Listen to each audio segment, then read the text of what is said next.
Hello and welcome to the Great Birth Rebellion podcast, where we grapple with current research to help you get the best out of your pregnancy, birth and postpartum journey while still challenging the dominant birth culture.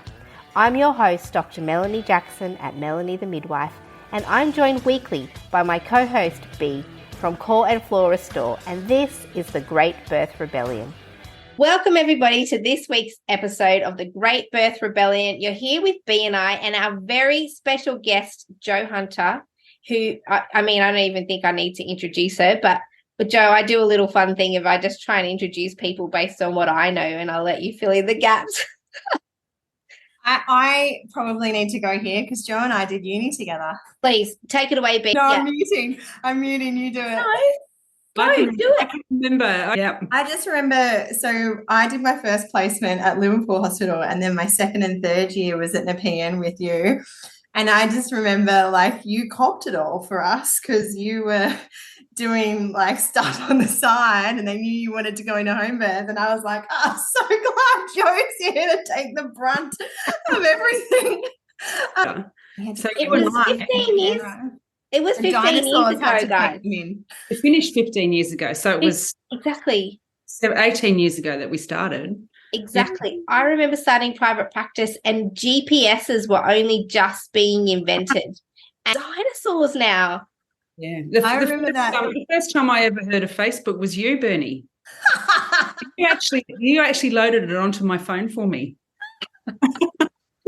Look at us. Isn't it funny the things you remember about friendships and like the pieces? I remember we went to a conference in the Blue Mountains. I reckon it was our first year, and Nikki Leaf and Carolyn Home and everyone was there, and we did the VE dance. Remember we did a whole dance and it had VE actions as part of it, and we all stayed in this house together. I'm not putting my hand up. I don't think I was there for that. There you go. That's all anyone needs to know about Jo.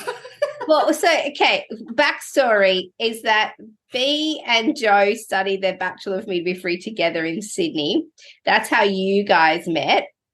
I think, Jo, you and I pretty much sort of kicked off private practice almost at the same time, simultaneously here in Sydney, up in the Blue Mountains, and still going at it. So, Jo, let me give you an introduction instead of a whole lot of beast memories of you.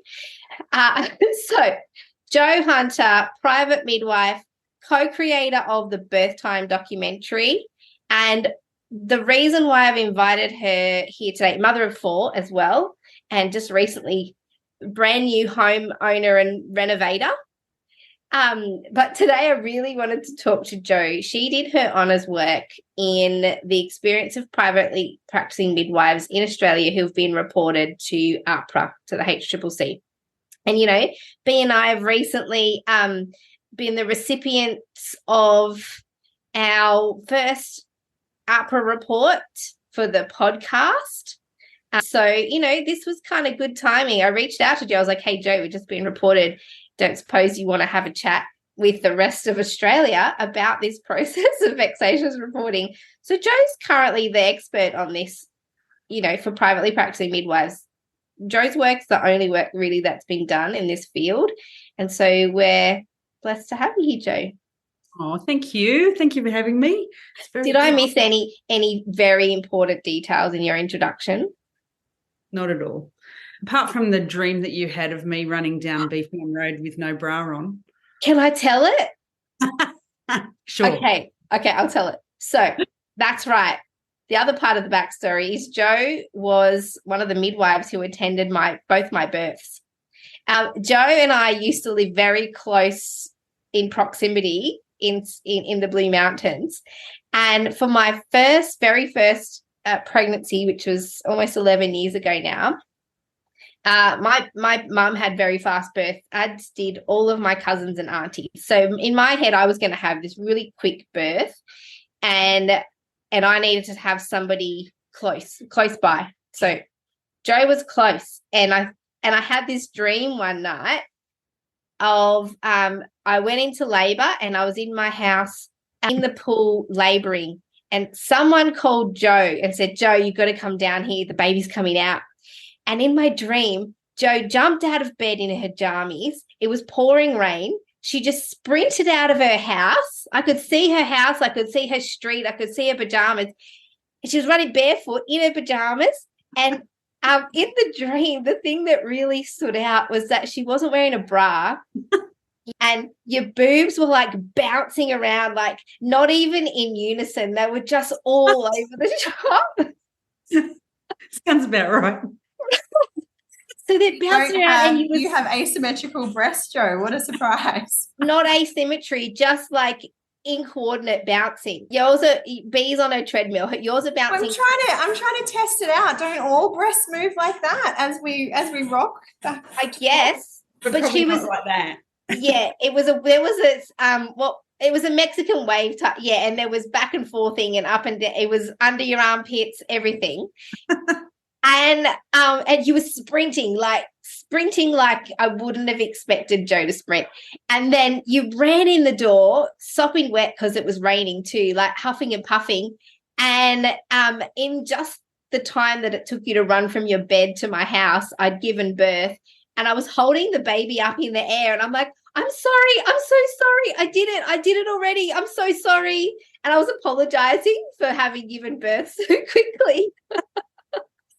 So that's how Jo was in my dreams at that time. And I guess it was just, a manifestation of my concerns about a fast birth and no one's going to make it.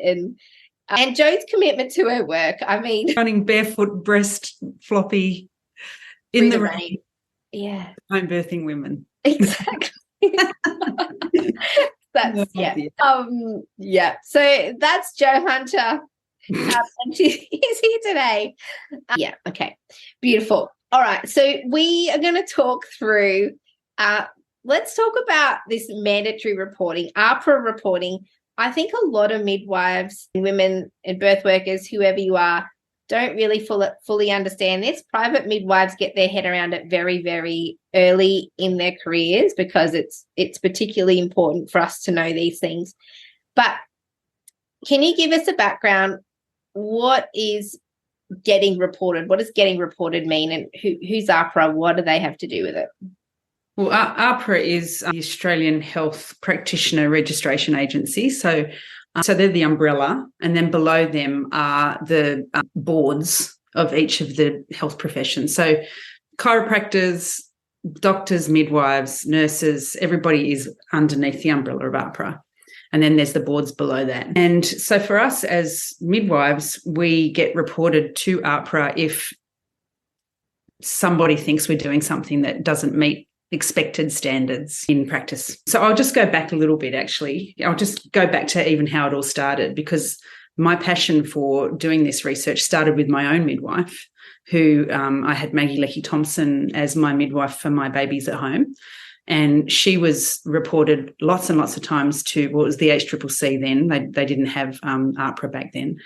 And as a result, she was a very well-known midwife in Sydney. Like if anything was ever on the news about home birth or anything about midwifery, she was the spokesperson for home birth and was very sought after by the home birth community. And so in a way, she had a bit of a target on her back because of that. And at the time, the political climate was really much more full on than it is now. And there weren't really any guidelines around what was acceptable practice for home birth and for midwifery. And so those women that were before us really just were making it up as they went, and supporting women's choice and just doing it on the fly.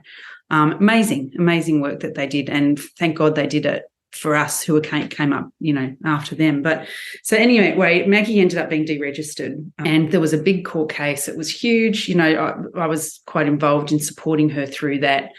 She was on the front page of every newspaper. And actually what we know now is for the main case that she ended up being deregistered for, the prosecution's obstetrician witness person, I can't think of what they're called, anyway, the person that came in to speak about what is acceptable practice was actually Graham Reeves, who since then has been imprisoned and named the Butcher of Bega for, So his evidence was used against Maggie which ended up being the evidence that ended up having her deregistered. Did she deregister herself, or did they deregister her? She was deregistered, yeah. And based on the evidence that was given. And one of those people, the main obstetrician who was giving evidence against home birth, basically, in Maggie's practice, was Dr. Graham Reeves, the butcher of Bega, who is now, well, I don't know if he's still in prison, but he was imprisoned for many years for mutilating women's genitals. Mm-hmm. Yeah. Anyway, so going back to that, so that's where my passion for this subject started. And then when I went into private practice, a lot of my colleagues were going through being reported, and I was sort of supporting them through the process. And then 4 years in, I was reported and had to go through the whole process. So I had conditions put on my registration, and I had a supervisor, and it was a hell of a lot of work and a ton of stress that happened over sort of 6 to 8 months. And then it was found that, nothing. So basically, while they were investigating what the report was, I had conditions placed on my registration until such time as they had looked at it all and decided whether or not I was capable of working. So I had a supervisor that I had to meet with monthly and go through all of my clinical notes and make sure I was doing the right thing. And then they found that there was no case to answer, and they threw it out. And I think around that time too, Jo, from my memory, is that the midwives didn't trust that reporting process. Like the process of it was really clunky and not well thought out and disorganized. Yeah. And I remember reports taking ages to be resolved. Yeah. Just because of the really bad process. Like sometimes it was a year to be resolved. Yeah. And yet, a report would be made and the midwives would be given, a week to get all of their information together and send it all in. And then they wouldn't hear anything for months. Is it still like that? No, I believe not. I believe it's much more streamlined, and, it's a much quicker process now. Yeah. And I think the realisation that there is a lot of vexatious reporting that's happening, I think that's a big realisation within AHPRA and the AHPRC now as well. And it's just such a waste. Like so many of those reports is such a waste of time and energy and taxpayers' money, and the tiniest little things. Like some of the things that midwives were reported for that I interviewed were just ridiculous. I'm not going to go into them because that's their personal story, but yeah. And so AHPRA, I imagine, have twigged onto the fact that that people can sometimes habitually report private midwives. And by the sounds of it, they're kind of getting a little bit sick of it too, because as you said, it's a waste of their resources, and it takes them away from actually investigating practitioners who might be genuinely dangerous. Like Graham Reeves, the butcher of Bega. Yes, absolutely. So, I think the process is much more streamlined. I don't think it's happening as much anymore either. I think 15 years ago and more, back to Maggie's era, home birth was such a fringe dwelling place. I think it's much more acceptable now. I think it's still not mainstream, but people know about it. Yeah, and birth in your lounge room. It's not hitting the headlines anymore as being unsafe and dangerous. Like I remember being in uni and those first years out, it felt like, there was always a front page of the newspaper. But I feel like really with Carolyn Homer's study in 2019 that proved the safety around publicly funded home birth, I feel like publicly funded home birth models have definitely boosted. There's social media too. Social media has done a lot, I think. People and birth time and podcasts and like all of everything that we're all doing all together, I think has all contributed into seeing it as a really, great thing that women can do. And the research around it showing that it's as safe as hospital birth, if not safer, if we're looking at emotional well-being. I feel like there's been so much work from so many people that have actually, helped get us to this point. It's so much better. I don't know about you, Mel, but I can remember going into the hospital, transferring in and just like, putting your helmet on and going, oh God, what's going to happen here, And I absolutely don't do that anymore, at all. I feel like, myself and the women that I transfer are pretty well respected mostly on transfer. most of the time. Definitely, for the most part, I used to really prepare women for transfer, like, okay, here's what we can expect. And now it's like, yep, it's okay. No, we'll be fine there. Like, really quite confident. I mean, I can speak into my own experiences of being reported as we go today, because I've had 3 reports and total time wasters. I mean, yeah, but I think we interrupted your bit of background about AHPRA. So we've got AHPRA, the registration body. Yeah. And then I guess because a lot of women that choose home birth, the very reason they choose it is to have their autonomy and to be in control of what happens to them as much as you can in birth, and be in control of the environment. And so we're starting from a place of it already being different to what happens in a hospital setting. So when we then are reported and we looked at by a system that doesn't understand the way that privately practicing midwives work. So, yeah, we're kind of on the back foot already. But it feels like we're just not being judged by our peers at all. Yeah, and I think that it's being judged by your peers. That's the important part, because the same way as we look at hospital processes and go, whoa, what are they doing? Like, that's insane, 40% induction rates and vaginal exams every 4 hours and CTGs. Like, we look at that and go, that practice is so out of touch. It's so irresponsible, so unnecessary. I mean, it's the same way that the system is looking at us of like, what? You don't do routine vaginal exams? Like, what do you mean you don't, do ultrasound growth scans and this and that or whatever? We're looked at in the same way as we're shocked by what sometimes is offered to women in hospitals. That's how the whole system looks at us.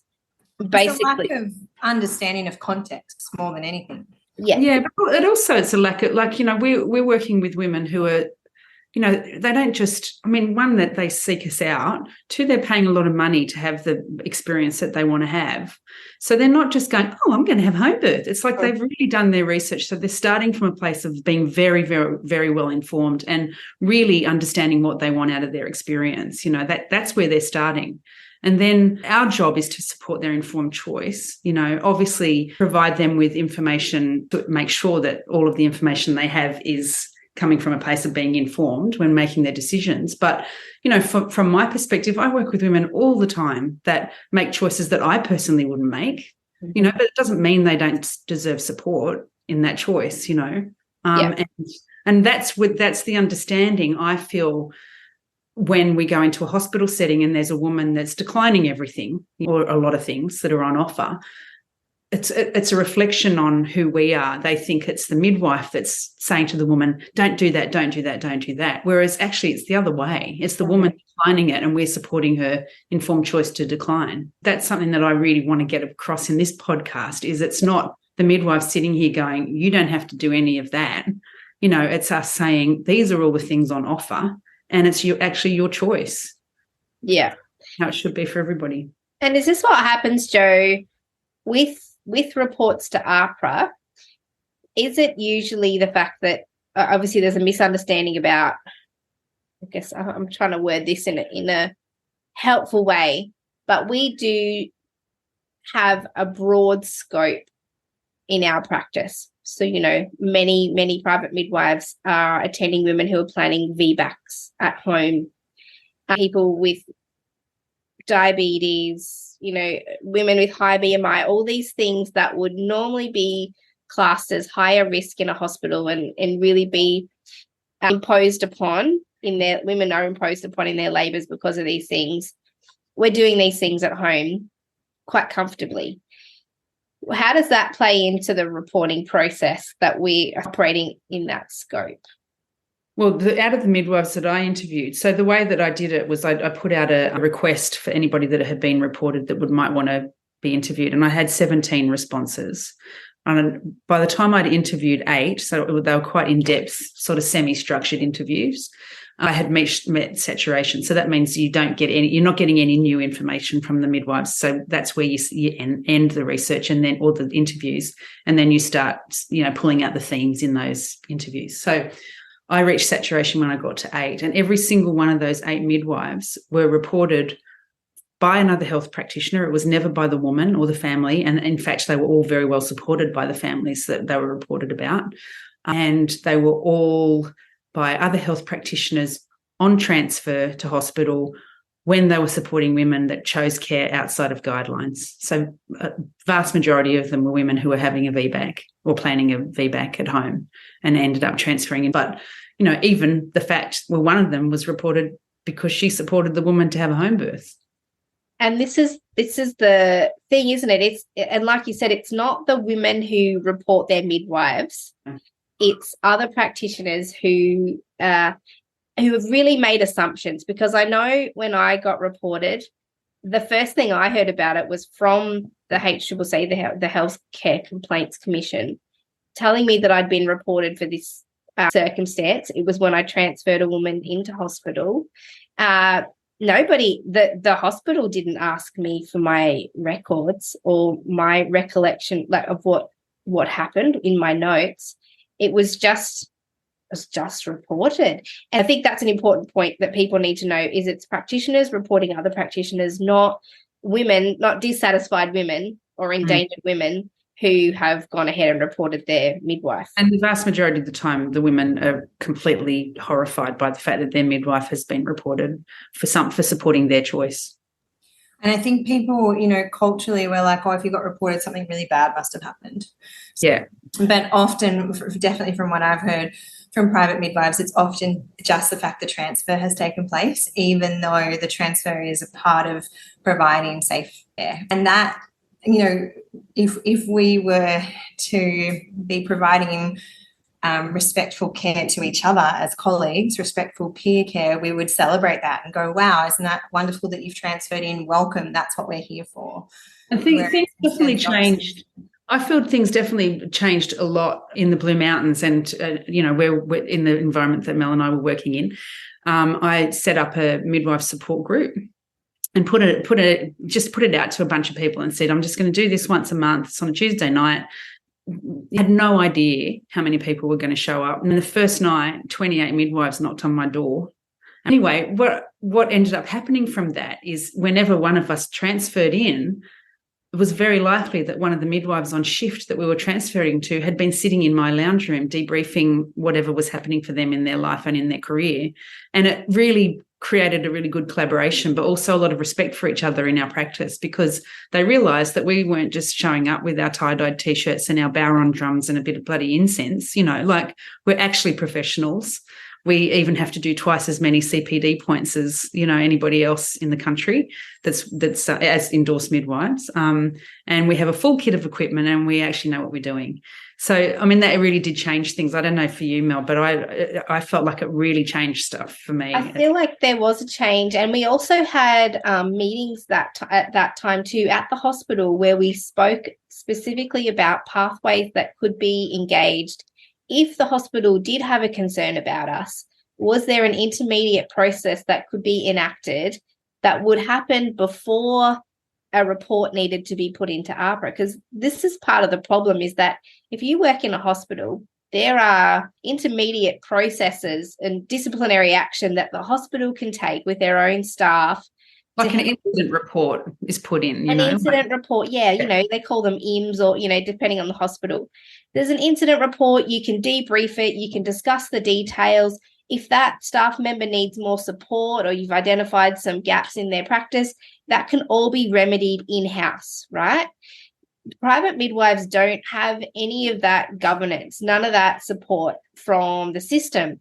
And so if people perceive, even think that maybe we're doing something that's dangerous or outside of usual practice, there's no in-between process. It's either do nothing or put in a report to AHPRA.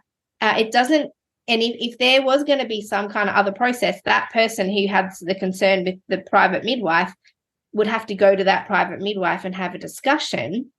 And so this is where, AHPRA reports are supposed to flag with our registration body a concern about our registration, and AHPRA or the AHCCC has to decide how they're firstly potentially going to rehabilitate that clinician in a way that makes them a safe practitioner, or they're deemed too dangerous to even be a registered practitioner and they get deregistered. So it's not designed to be like a troubleshooting process or a brainstorming adventure on how can we make this midwife a better practitioner. It's how can we understand the way? How can we understand the way in which she's practicing too? Right. Yeah. And I think that's what happens here, especially these big institutions, that lack of connection has gone. And so there is no empathy, there is no care, and it's just another box to tick. So let's tick it and report them and get it over and done with, without actually thinking of the significance that can mean for not just the person you're reporting, but the people in her environment, professionally and personally. Yeah. But I do think, Jo, I think that kind of activity and behaviour around midwives coming together makes a massive difference. And, you know, it was working for a long, long time. And then I did get a very surprise report from one of our local hospitals who, you know, in my head, I was like, what? I've been transferring to this hospital for 15 years. And this is really the first major issue that, you know, like I didn't even get told that I was reported. I got an email from the AHPRA to say, hey, just so you know, you've been reported. And when I read the report, I mean, I'm happy to share the story. This was my second report. The first one came during COVID. I did an educational video about the COVID vaccine. The Australian College of Midwives loved it. They put it into their training program. They thought it was fabulous. It was all evidence-based. It was, you know, but as I was making that video, I said to my husband, I think this is the thing that's going to get me reported to AHPRA. So in my head, I was like, right, one day I'm a private midwife. And at that time I had been for maybe 12 years or so. I was like, haven't had a report yet. But in my head, I'm like, this is inevitable. The longer I work in private practice, this is going to happen. So yeah, lo and behold, absolutely. Someone didn't like that video, reported it to AHPRA, and to their credit, they sent me an email and said, hey, someone's reported this. And it was an anonymous report. So this is the other thing. They can be made anonymous. Some random person can just put in a report and make a statement, and AHPRA is required to act on it. They can't just go, oh, this is ridiculous. They have to send it through the process. To their credit, AHPRA was like, look, don't provide anything. We've got everything we need. Just don't do anything. But wait for a result. I felt very strongly that I hadn't done anything wrong, so I wasn't particularly stressed. But the time that I got reported by one of the local hospitals, it was pages and pages of information. And the situation was that I was at home with a client, that she'd had her baby. She had a subsequent bleed, which we'd managed.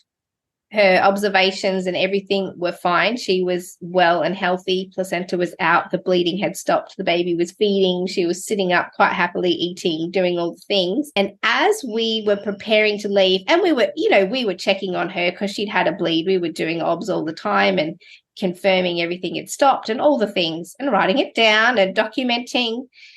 And as we were getting ready to leave and did one more set of obs to make sure, we're still good, 4 hours later, blood pressure started to change, her pulse started to go up. I'm like, whoa, we're not going to leave this. And we phoned an ambulance. I said to her, look, things are changing. You have lost some blood. Let's transfer for some assessment. Let's get this checked. It was in the peak of COVID, and I'd rung the hospital and I said, hey, I'm sending a client in. She's coming in by ambulance. Here's the story. Can I come with her? And they said, no, you can't come. No visitors, just the one person can come in. And I'd called the hospital 3 times before the ambulance had arrived, because the ambulance had taken 45 minutes to get there. And I'd given them an update. She left in the ambulance, arrived at the hospital, which was across the road from where she lived, but we couldn't get her there because she was in an apartment. And long story short, she'd lost more blood in the time where I'd called the ambulance to get to hospital. Yes, and 6 weeks later I was reported because she arrived. Well, firstly, the report said that I did not attend the hospital with the woman. So that was the first complaint, which I was told not to attend the hospital. And because I didn't, they put in a report. The other thing was that she lost over what they would consider an appropriate amount of blood. And what else was there? Oh, the delay in transfer, which, if they had a look at my notes, they would see that she had every medication we could offer, IV fluids, regular observations, prompt call to the ambulance when observations changed. She lived close to a hospital. She was booked at that hospital. She was a low-risk woman. All of the things that would have been expected of us was all written in the notes very clearly, very thoroughly. And when I had the opportunity to put that into the HCCC and they read it and had a look at it, they said, everything looks amazing. You've done a great job. You've got nothing to answer to.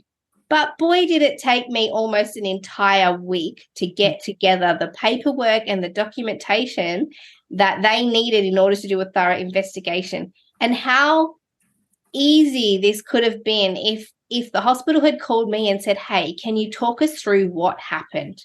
Why did this woman turn up to the hospital without you, having lost blood, and why was it so far from her birth? And I would have told them the story and showed them the notes, and they would have seen what had happened and had a level of understanding that would not have required them to go ahead and put an AHPRA report in. And so it's that kind of stuff. It's not like this woman had a bleed and we didn't identify it and we didn't do anything. Yeah. It's just that they said, oh, we don't have a process for reporting this incident in our system. And so we decided to report it to AHPRA. I'm like, AHPRA is not an incident reporting system. And so there's a real deep lack of understanding. I mean, since then, Jo, because of the work you had done prior as well, I said, look, I think we all need to meet again. And actually, can we come up with a process that we could all agree that we will enact if this happens again? If a midwife brings a client in and you're thoroughly confused about what happened before that person turned up to hospital, could we have a process, an intermediate process before someone gets reported to AHPRA, that we can just have a chat and maybe clear some things up? Happy to submit my notes to you if you wanted to have a look at that. And it was agreed, yeah, they said, we don't want to report people either. It came from all the way from the top saying that we had to do this. We didn't want to do that, but we couldn't offer an alternative option as to what we could do next. So now that we've got a process in place, as a result of me having been reported, we all sat down together and went, what could we do differently? And they said, hey, maybe next time we'll give you a ring and have a chat. And would you be open? Like, yeah, that would be, you've got my number, you got my email. Like, I think we follow each other on Facebook, actually. And so, yeah, now, and we did get to enact that. There was another situation where a woman got transferred in, and they rang me and went, hey, we all want to sit down and have a chat about this transfer. I'm like, great, completely open. We sat down. There was a pediatrician, an obstetrician, the educator, myself. And the outcome was, we're all happy with, we've all got the story straight. We all kind of reflected on the situation and nothing more to do. So, yeah. And I think things have changed as well for the midwives transferring in because 20 years ago, how the political climate was such that everyone was being reported all the time. And so everyone was always a bit cagey, going in. It was kind of like, oh, I don't want to hand my notes over. What are they, all of that stuff. Whereas now I feel like there's a lot more respect and discussion. And, I go in being thankful because that's why we're there, right? I mean, I remember one long time ago, it was in my probably first year out, I had a woman that was planning a home birth after a Caesar. And anyway, long story short, we ended up transferring in, and she did, after several hours at the hospital, end up having a repeat cesarean. And when she came back into my care at home and, the baby's blue book, the obstetrician or whoever had written in the blue book, reason for cesarean, failed home birth was the reason for the Caesar. And I ripped it out. I ripped the page out. I said, we're not having that in your book, But I was, I always felt like when a transfer happens, it's actually a successful home birth. We're escalating at the right level of care at the right time, and we're keeping the woman and her baby as safe as possible, but also with the experience that she wants, right? So say for instance, somebody planning a birth centre birth, and then, you know, things deviate from normal and it's an appropriate transfer into the labour ward to escalate care to get more whatever that woman needs. It was never looked at like that with the home birth. It was always like a failed home birth, you know. Right. And I feel like that is changing. You know, it's almost that mentality too of that you're a burden on the system. Mm-hmm. Whereas actually you're using the system for exactly what it's intended for, obstetric care, as opposed to physiological care. Like home birth is the complete opposite of a burden on the system. It actually allows for more capacity in the system, because what they don't see is all the home births that don't transfer. And that's the thing, right? That's one of the things that, you know, I'm speaking to the people that I spoke to, but in some of the papers that I read in order to do the research, and there were a lot of them were American papers. Part of the issue was that the only time most of those practitioners that work in a hospital ever hear about home birth is when there's a transfer. Mm-hmm. And you don't hear about the other 97 births that happened at home before that. You don't see all the other ones, you know, that have gone incredibly well. And I want to celebrate you, Mel, for what you did there, and also acknowledge, or perhaps ask, do you think you would have had capacity for it had you not had the connections in the community before? Because what that took for you was to actually own your own feelings, right? To not blame others, but to actually sit in your center, which takes a hell of a lot of inner work, and go, okay, I'm going to come to this in balance, and I'm going to meet this situation neutrally and work out a better future. Whereas to do that, I mean, most of us are acting from those younger parts of us that are feeling like we're in trouble, that we've done something wrong, and then wanting to be angry at, you know, our parents or the system or the people who reported us. And so then what plays out is often further distancing and further disconnection. And when we feel in that state, that's that real deep younger part of us that never actually learned that mistakes can be a beautiful offering, that can bring connection, that can bring safety and enable better things to come from them. Most of us grew up in a world where mistakes, and I'm using mistakes in inverted commas because I'm not saying you made a mistake at all, but that's how it can be seen as in our culture, right? But for you to be able to do that, there had to be some kind of groundwork, which I'm really seeing is that connection in the community also being there, but also that's part of your personality, right? And so for people just starting out, for people that haven't done this whole process can feel incredibly emotionally big, and the capacity to do that, you know, almost debilitating, like not even possible to be able to go and go, okay, well, how can we move forward from this and make it better for all of us? Because this process isn't serving us. Like that takes a lot of effort. Well, I think there was, you know, in that journey, there was a lot that paved the way to that. Is this the time, obviously, that had been around, the pre-work that had been already done at these facilities, that they knew us and we knew them. So I had an email and a phone number, and I knew exactly who to contact, and I knew they would also be receptive, and that probably they were having the same struggle as I was with the system, that like, gosh, this seems really out of character for this service to be acting this way. What's going on? So really coming at it from some level of understanding that there's been a mishap, there's been a gap, like something's fallen through the cracks, and now this has happened. So I mean, right, I run a mentorship for private midwives, and in there's a whole module about being reported, and the very first suggestion that I have is actually to always be aiming to do an incredible job, like always be striving to do really, really well clinically in your actual clinical work, but also in your documentation. And what really stood out when I got the report, you know, I sat down, first thing I did was read my documents, because I knew the only thing that I've got to rest on here in this report is whatever I've written down. It doesn't matter what I did, even if I was an incredible practitioner. If I've written 2 sentences about what I did in that 45 minutes, I'm screwed. And so when I looked back at the notes, I read them and I felt such a level of calm after reading through the notes. In the woman's notes were all of the blood tests and tests she'd ever wanted, the referral from her GP, the fax that I sent to the booking hospital with her booking, all of the antenatal care we'd done, everything was in there. In fact, the notes brought back things for me that I'd forgotten that we'd done for that woman.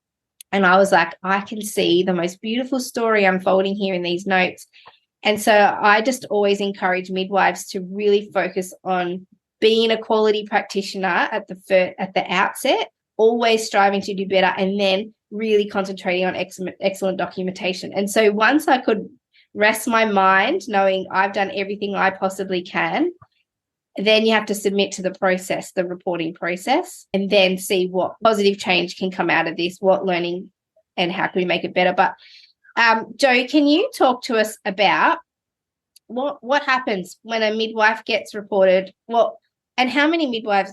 Hang on, first question. How many private midwives, if you're going to private practice midwifery, what should be the expectation? How many midwives get reported to AHPRA? Well, the research that I did was in 2017. It actually took me a really long time to do this research. Normally you can do an honours part-time over 2 years, and it took me 4. I mean, partly I had a full-time practice and I was making a doco, but also because it was just so close to home, like the information, and I was very emotionally invested in it. And I had to keep putting it down and walking away because I just needed space from it. But I also understood the importance of the research because there was nothing like it. So back in 2017, I think there were 241 midwives who attended home births across Australia who were in private practice. I think that number's more now. And approximately half of them had been reported. So it's really... Yeah, I mean, if midwives enter into private practice, we really should be having the mindset of not if but when we get reported. I mean, it's the reality, isn't it? Yeah, it is the reality. Didn't 100% of midwives that privately practice for home birth get audited? Yeah, that was a big process that happened. Can we speak to that? Because that's huge. Yeah, every single midwife that worked in home birth was audited. That was a massive process. I was under the impression that was going to happen sort of on a 3-yearly basis, but it hasn't happened again, thank goodness. I think there was backlash about that because it was really disproportionate. And there was a bit of upheaval about how dare you actually audit every single private midwife. But they were looking at compliance with the safety and quality guidelines. That's right. And they wanted to know, they created these safety and quality guidelines to govern our practice. They wanted to know how the midwives had applied that in their practice, if there was compliance. And my understanding is that everybody, but I think there were 2 midwives who needed to do some work in their practice as a result of that audit, but every single other midwife passed that audit. Yeah. And so, Jo, what can we expect? So if/when we get reported to AHPRA, what's the process? So you normally get an email first up. I have to say, every time I get an email from the Nurses and Midwifery Board, I'm like, what's it going to say? And then it's like... It's even just their newsletter, right? Yeah. Yeah, they said the NMEA sends a newsletter, which is horrific because... Yeah. When do we ever hear from our registration body? I know. Except for us when there's drama. Yeah, so that you get an email first up. And it depends on what it is as to how the process works. It's normally sent to, if it goes through AHPRA, it's sent to the AHPRC, and also with the Nurses and Midwifery Board, it's often sent to the AHPRC too. So they're the people that actually look at the complaint and investigate it. And then you'll be given information about what is expected of you in terms of what you need to send in to prove that you're, doing the right thing, or whatever the situation was, So if there's a specific situation, they're going to want to have the notes from that case. They want you to do a CV proving that you've done all your CPD points and that you are actually following the safety and quality guidelines and that you are up with your registration and your insurance. And so it's a big process. It takes a lot of time and a lot of work to actually get all that information together, and usually you're not given very much time to do it. And then you wait. You send all of that through and you wait to get a response. So, and when I got reported, they asked for a CV, which I didn't have because I've been self-employed for over 15 years now. And so it took me a day to do that. And then, the CPD, they want to see the last 2 years of CPD, which I just had. It was very haphazardly collected. And so I had to really put all of that in one place. and then a full record of the woman's notes and a response to the complaint. So you had to actually type up, like, how are you going to respond to this complaint? They've given me. I've supported quite a few midwives in that process now too, and using evidence to back up your practice is a really good way to respond to evidence for whatever, trying to find actual research that's backing up your decisions and your clinical decision making. And not oversharing too. Like, I think a lot of midwives get into the trap of trying to go on the defensive. Yeah, just answer the points. Yeah, give them they didn't ask about that last woman. They just want to know exactly address the complaint. Yeah. Yeah, absolutely. Yeah. And then I believe they meet monthly. And now they would address each response. Within the month, and you might hear back. I think they have to do a report. They write up a report and their response. So the process isn't months and months anymore. It could be 2 months, depending on the timing of their meetings. And one thing I learned when I got reported is that they actually allocate you a kind of caseworker. And this person is your contact person, and they're there to kind of answer your questions. They're basically responsible for your case.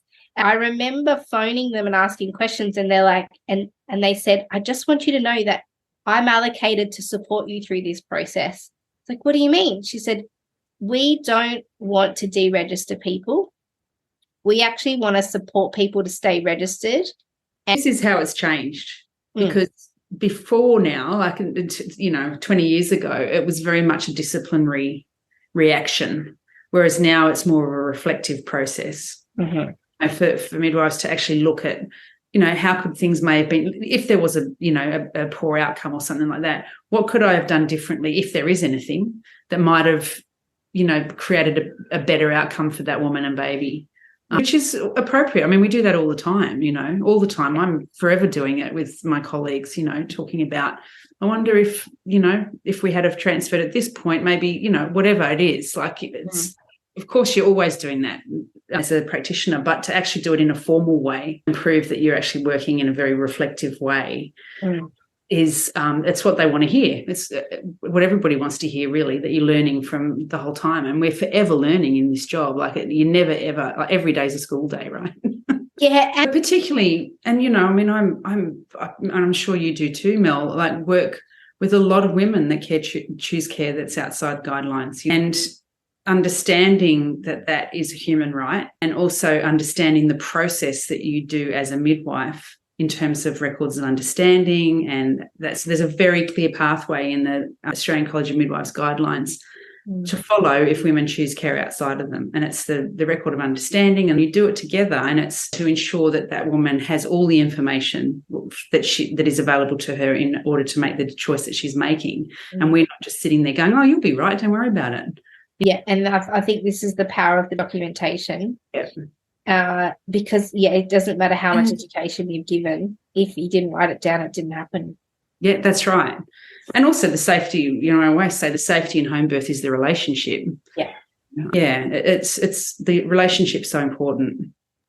I just want to offer to anyone that is working in these models or wanting to start publicly funded home birth models as well, that it's all the same stuff. It all comes down to relationships. No matter who you are and where you're working, it really comes down to building a relationship with our peers and our colleagues, just like we are so capable of building with the women and families that we care for. Like, that is a skill that midwives have. And we need to really look at, if there is resistance for us, why that resistance is there with our colleagues, and us actually having a really good relationship to provide effective care. And if it hasn't been there in the past, please don't let that stop you from creating it in the future, because people change. I mean, we just look at what's happened in home birth, right? And when you and I, or the three of us, started studying what the maternity world was like and how much growth there has been. It's possible.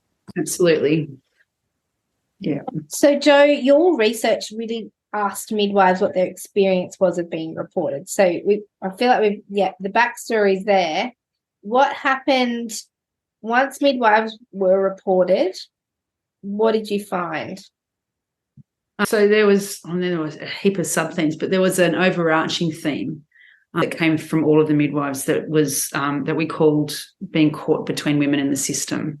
And that was a quote by one of the midwives that we normally, when you pull out themes, you use a quote from one of the midwives, but it kind of encapsulates what everybody's feeling is. And that was the sort of overarching feeling from all the midwives, that they felt very much caught between women in the system. And there's actually a quote that I actually really want to read, because that was one of those quotes where I went, oh, that's a good one. That I wrote that really well. And I can't say it any better than how it's written, but this is kind of encapsulates that. It says, women have the right to bodily autonomy and the right to decline care. Yet for the private midwives in this study and the women they cared for were not supported by a system where a significant gap exists between ethical and clinical guidelines. When women exercise their right to decline recommendations and midwives support women's informed choices, midwives find that they are sometimes working outside clinical guidelines whilst also working within ethical guidelines, right? So therefore, whilst the fundamental concept in Western maternity care of autonomy and choice exists, the reality does not always match the rhetoric, okay? So privately practicing midwives appear to be caught between the women they care for and the expectations and understandings of the mainstream system about how safety should look. And that kind of says it all, just in that quote. That really actually just says it all. That's like the mic drop of your paper. And this is the problem, isn't it? Is that the overarching theme is that women were caught between midwives felt caught between the women and the system. And then there were 6 actual themes that emerged from it. So there was the suppression of midwifery was one of them. A flawed system, so the actual reporting system, but which we've already spoken about and which seems to have sort of fixed itself from when I did the research. A lack of support for the midwives, so there wasn't really any formal sort of body like the supported midwives, particularly privately practicing midwives, through being reported. Devastation on so many levels, so how it affected the midwives both personally and professionally, and how it affected their mental health. I mean, there were some midwives that actually had, suicidal thoughts and experienced PTSD from the reports, making changes in the aftermath. So that was looking at how they changed their practice, and that was really interesting. Like some of that, let me just have a look, because I remember reading this one part that I'd written, making changes in the aftermath. So some of the midwives made changes to their practice, and in some cases their careers after they were reported. So some of them actually either became academics or stopped working as midwives altogether. And their responses ranged from feeling really angry about the situation to complete and utter despair and emotional upheaval. And emotions wavered throughout the process. And then the last one was walking a tightrope forever. So that was about, because once you've got a report and you get another report, that first report can be reopened and re-looked at. This is another thing that becomes a bit of an issue, because even if that first report has been thrown out as no case to answer, it's then assumed that if you have 1, 2, 3, 4, 5 more reports, there must be something wrong with the practice, and therefore we can look back at all those other reports. So it feels like it's an ongoing thing forever once you've had one report.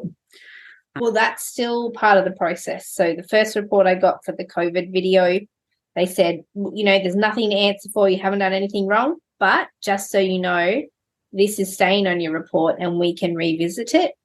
Yeah. Same with the second. And then the third one was for this podcast. Somebody didn't like that women were choosing not to have GBS swabs after listening to our GBS episode. That was the crux of the complaint. Fortunately, AHPRA didn't even tell me there was a complaint. They just sent me a letter to say, hey, this complaint came in, we've dealt with it, there's nothing to answer. But that's 3 on my record now, all of which I've been deemed completely at no fault of, and it was all an unnecessary report, but it doesn't seem to matter. It's still on there. Yeah, and they'll stay there forever. Yeah. The vault's closed, it's put away, but it doesn't mean that, they won't reopen it if at some stage in the future there's another report. What else did we find? So the majority of the information that was found was, like I said before, was when women chose care outside guidelines, that the midwives were reported for it. Mm-hmm. And the only way, like you say, Mel, that we can support ourselves through that is to have really good documentation. And it's not going to stop you from being reported. but it will stop it from going further if you are reported, if you've got really clear, good documentation. Yeah. And I talk to midwives about, so I've got a folder in my computer, in my midwifery folder, that is for HCCC complaints. It's got my updated CV in there, my updated CPD, everything that I might need to send as evidence is already in there, so that if I do get a complaint, it's not the full week of responding that I had to do last time. Yeah. You've got your CV up to date and ready to go. Everything. It's like if I get a report, it's like, boom, here you go, 1, 2, 3, send. You write your response, you put your notes in. So, Jo, I wanted to ask about the fear of it, the fear of getting a report, because I have heard of midwives who just the whole process of being reported is almost the final straw. They just give in their registration and they just want to give up after that. Yeah. But the other option is that we confront these reports and respond and overcome it. Have you got any advice, knowing what you know about the process, any advice to midwives about how they can work through being reported? I think find yourself a really good mentor or somebody that is your support person through it. That will make all the difference, and preferably somebody who's also been through it themselves, and they're not going to be hard to find, let's face it. That's probably the biggest thing, is to really get some support from or some colleagues through the process. I know that we've all been there and we've all come through it pretty much. We've all come through it okay, and, just a little bit wiser for it at the end. Yeah, really be good at your documentation. That's so important. It's so important. And try to. It's a difficult one, because one of the things that came up in the research was that some midwives did change their practice, and even one of them, a comment that one of them made was, "I have become what did she say? I've become a midwife that I didn't want to be," and part of that was out of fear of being reported, and therefore not always supporting the choices that women make that tend to be a little bit left of centre when they're choosing home birth. And I think for the general public and people that are having opinions about that, I think try to be a little bit empathetic towards what's happening for that midwife, in that she is trying her very best to support women's choice, but the fear is overtaking her of what might happen to her if she does in any given scenario. And I don't know how to change that. I don't know. Everybody's got their own version of what they're okay with and their own line in the sand of how far they'll go in terms of outside guidelines and supporting women's choice. Well, the reality is that we could go way outside our comfort zone and support women in decisions that could get us reported. And anytime, my colleague and I, my work wife and I, we always talk about, hey, would we do this at home? And I said, well, I always think about, if we're going to make a decision to support a woman in something that she's planning that is outside our comfort zone, can we confidently sit in front of a panel of 3 people and defend why what we did was the best and safest for that woman and what we chose to do? And why we felt that was appropriate. So if you can defend that from your experience, your scope, the education that you gave the woman, the CPD education you've done for yourself, the research, all of that, if you can sit there and go, yes, absolutely, I can defend my practice, then that's one thing. But if we're asked to do things from women that we don't have, it's out of our scope. So, for example, if someone said to me, hey, would you attend my twins at home? I'd be like, mate, I've seen 2 sets of twins born in my whole career. Do you really want me to be the clinician in this situation? Like, if AHPRA turned around and said, why did you support that? I would have no justification for why I was the best person to care for this woman. So of course I'm going to say to women, no, I don't attend twins at home. Not that I don't believe women should be able to have twins at home. I'm just saying I'm not the best midwife for you in that scenario. You need to find a midwife who's competent and skilled and capable with twins. And so I think it's not that we don't want to, or that we don't think women should be able to have choices. It's just that we're actually identifying our own limitations as well. Yeah, which is really practice, right? It's reflective practice. Yeah. It's good practice in keeping yourself, but also the women you're caring for and their baby safe. I mean, that's really appropriate. But the fact that we have to make clinical decisions based on whether, and I'm not having an opinion on that, Mel, because we all do it, but, you know, that based on whether we can defend our practice in front of a board is really fucked. Yeah. You know, at the end of the day, it should come down to, you know, if we feel safe as a practitioner supporting that woman's choice and that's the woman's choice, then we should be allowed to do it and we shouldn't be persecuted for it. So I really want to speak to the fact that we actually need a lot of emotional support to move what is sitting there for us, because that fear is often connected to just a whole lot of unfelt feelings yet. You know, we have to get angry about the process or feel our grief around it and actually meet with it, because often the fear that's sitting there is, it's connected to what hasn't been processed yet. And so a big part of this process is actually connecting with somebody who you can work through your feelings with, to be able to feel your feelings, process them, and then move on with strength rather than constriction, which is the fear that many of us move forward with after things like this. And so many midwives, we've all seen it, leave the practice. Yeah. I mean, I had a question I was going to ask you, Jo. Oh, no, it's gone. I think it was around just the pressures for private practice midwives. And we've got this pressure from AHPRA, the threat of reports, trying to serve the women. And then when we put boundaries around what we're willing to offer, then almost getting attacked from the birthing at home community about having put those boundaries, but they don't actually understand all the external pressures that we're trying to work within. I don't know how to say that in a way that's... It's really difficult. It's really difficult to, and we're not always going to get it right. That's kind of where I've come to with it. You know, we can do our best to try and support every woman and every choice that she makes, but sometimes we're not going to get that right. And, you know, I mean, the research shows that as midwifery has become more regulated, the free birth rate has risen. Yeah. You know, so for those women, I mean, that was your research, Mel, you know, so for those women that, you know, are really outside guidelines or want complete and utter autonomy and nothing put in terms of boundaries around their choices, then that's the way that they're going to go, and that's absolutely a valid choice.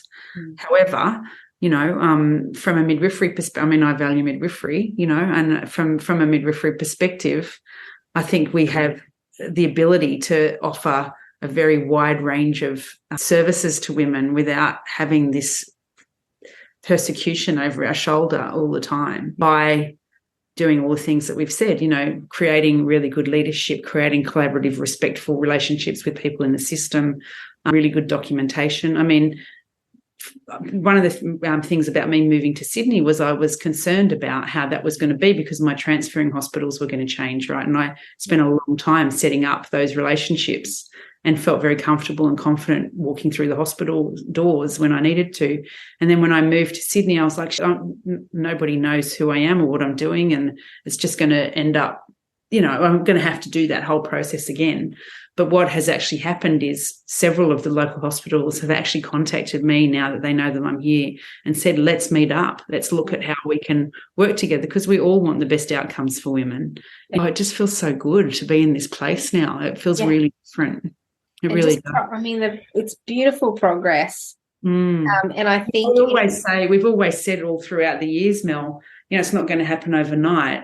It's just chipping away. And it really, like, I've seen it happen, and you have in 15 years of practicing, that the chipping away is actually working. I do believe that too. And I think you and I have been around long enough to say what it was like 15 years ago when we started. I mean, we started, Jo, we didn't even have insurance. There was no endorsement process. There was no 5,000 hours. You know, that's all paved the way. And midwifery has professionalized. You know, we can get Medicare provider numbers, and we can write scripts. I mean, we can write scripts for women and like get pathology results and ultrasounds and all this stuff that would have been unheard of 15 years ago. Yeah, which is amazing. I mean, I don't really agree with the 5,000 hours, but anyway, No. that's another podcast. I know. I mean, I'm with you, but I mean, what I'm saying is we walked straight into it. We did, and we were one of the few, actually, Mel. I think in the whole country, probably you and I and maybe 3 or 4 other midwives actually went straight from uni into private practice. But, you know, we were very well supported. And that's the thing, like if we had a system where, you know, midwives could come out. I mean, thankfully, students are now able to come out with home birth midwives, which is great. I've pretty constantly got a student with me at the moment, which is great because it only takes them, they only have to go to one home birth for them to understand the difference, you know. Yeah.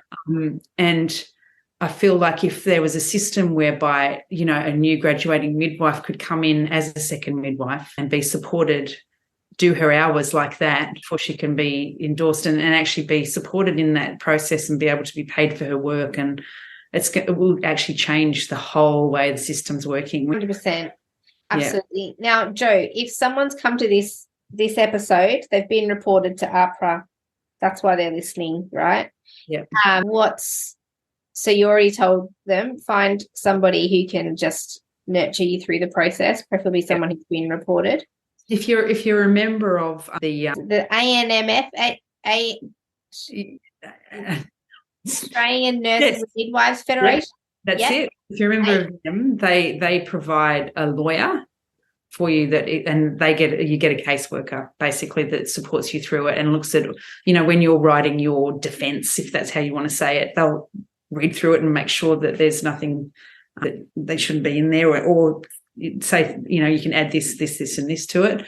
If you're a privately practicing midwife and you've got your antenatal and postnatal insurance with MIGA, they do offer advice, but because there's no insurance for the birth part of the care, if it's intrapartum, where the problem is they can't give you a lawyer to support you, but if it's antenatal or postnatal, they do.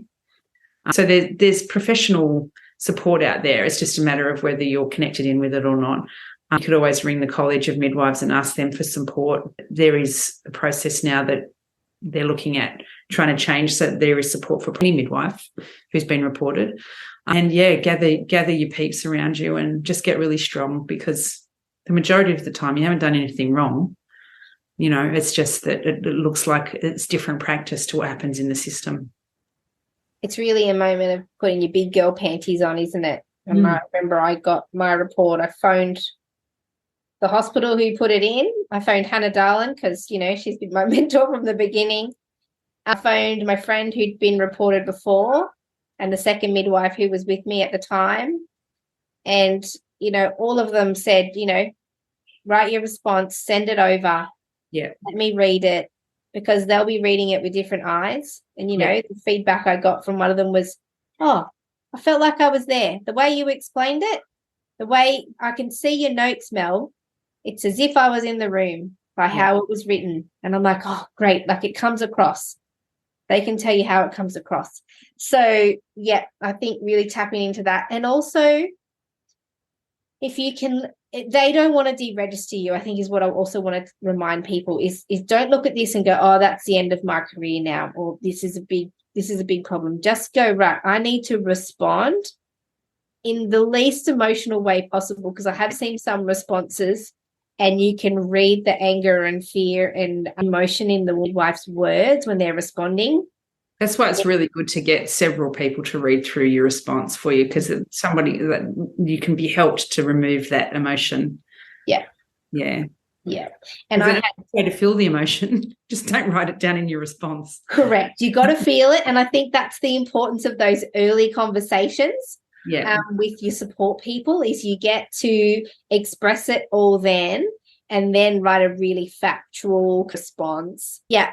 Amazing. Jo, is there anything else you wanted to share today about your research, about the reporting process, anything that's kind of still hovering there that you didn't get a chance to? I don't think so. I mean, I think how you've said it there is that it's not, if you do get a report, it's not the end. And know that there's a lot of amazing midwives out there who have also been reported and have got through it, and you're almost stronger for it. Yeah. And are better practitioners because of it as well. And just keep fighting the good fight. Yeah, and I do think if you've been reported, that's because you are genuinely supporting women's choice, and the system doesn't understand that. And so every time the system butts up against this kind of midwifery behaviour, they learn something as well. Yeah. And I think really thinking about what, like when I got my report, I reached out to that hospital and said, how can we make sure this doesn't happen again? And they're like, yeah, we don't want to do this again. We actually do want a solution as well. So some real good has come out of it. And yeah, you get an opportunity to reflect, but it can feel frightening, but I think you're right that the process isn't as lengthy and clunky, and it's a lot more user-friendly, and I think it's a lot more sensitive now. They've understood how upsetting the process can be, and I feel like they have put things in place to make it a lot less stressful. Yeah, I think so too. It is really different, even from when I did that research. Things have changed a lot, thankfully. Yeah. But yeah, just get in touch with anybody that can help you through. And I'm happy to be that person for people too. Well, I'm going to put your contact details, Jo. Not you. I won't be putting your phone number up there or anything, but I'll put your website up there. Jo will let you know how you can contact her. Well, my Insta. A lot of people contact me through Instagram, so yes, go there. That's good. Yeah. Yeah, and I'll put your website up there. And obviously, yeah, I've been through it too. So if you're coming to this having been reported to AHPRA, you've got at least 2 people that you can contact, and then all the other avenues. And if you know any other private midwives, there's a 50% chance that they've been reported as well. And being reported does not mean that you are a negligent or underskilled practitioner. All it means is you've butted up against somebody who doesn't understand. Yeah. If you're a midwife, if you're a woman out there and you're thinking, oh my gosh, has my midwife been reported? And your midwife says, yeah, I have been reported. It's not a reflection on that midwife necessarily. It's more a reflection on the people that she or he has interacted with who just doesn't understand. And so, yeah, I think that's another thing is don't think, oh gosh, that means I'm a bad midwife. It doesn't. It just means you've encountered somebody who doesn't know what to do next. And they, don't understand. So, yeah, amazing. Thanks, Jo, for being here. Bee's had to run off, so she can't say goodbye. But see you, Bee. See you, Bee. Yeah, really appreciate your time, Jo, and your research, because there's nothing like it in Australia, and it really gives insight into what we're coming up against.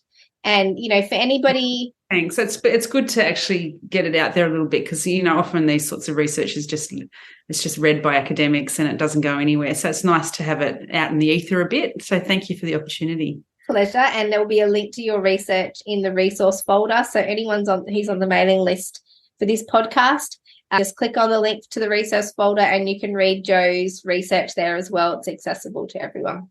Thank you, Mel. Thanks, Jo. Bye, love. Bye, darling. Lots of love. See ya.